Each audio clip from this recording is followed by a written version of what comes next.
Kita buka dengan informasi pertama, Saudara. Dalam rangka menyambut Hari Amal Bakti ke-74, Kantor Wilayah Kementerian Agama Provinsi Aceh menggelar bakti sosial dengan membersihkan sejumlah masjid di kawasan Banda Aceh dan Aceh Besar Sabtu.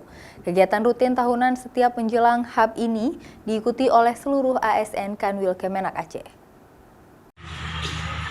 Adapun sejumlah masjid yang menjadi lokasi bakti sosial ASN Kanwil Kemenak Aceh, diantaranya Masjid Baitul Maghfirah Payatring Pekanbada, Masjid Al-Kawadib Deyah Raya, Kecamatan Syah Kuala, Masjid Al-Hidayah Gampung Lampulo. Usai gotong royong, Kanwil Kemenak Aceh juga menyerahkan sejumlah bantuan berupa sajadah, semen, dan sejumlah peralatan lainnya kepada pengurus masjid setempat. Pada kesempatan tersebut, ASN Kemenak Aceh menyerahkan sumbangan 34 juta untuk 5 masjid. Seikhlasnya, ini kesadaran ASN, bukan dari hanya kita kantor, masih yang kita serahkan di masjid ini sak semen 5 juta uang tunai, ini adalah dari kumpulan kawan-kawan. Hari Amal Bakti Keberagaman ke-74 ya. Mudah-mudahan ASN Kementerian Agama semakin berdaya dan dapat berdaya diri.